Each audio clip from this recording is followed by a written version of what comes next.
Skaitau knygą Turtingo tėčio, vargšo tėčio.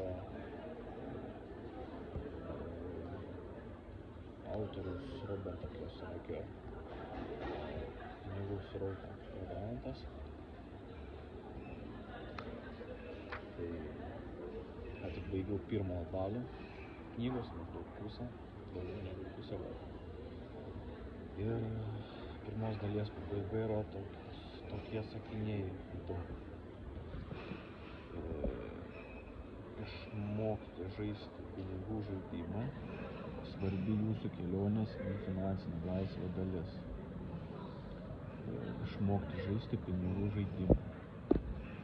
Tai žaidimas kas kam skolingas.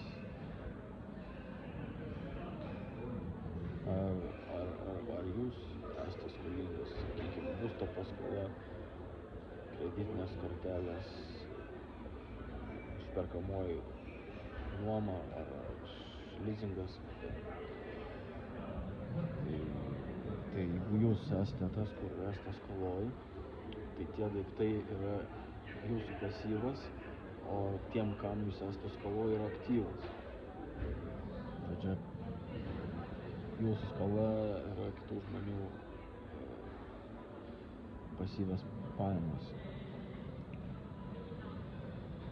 Tai ir toliau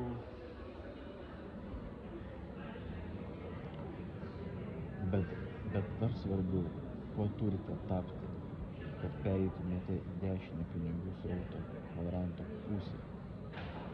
Tai viena, išmokti žaisti, o antra tapti tokiu žmogum, kuris sugeba, kuris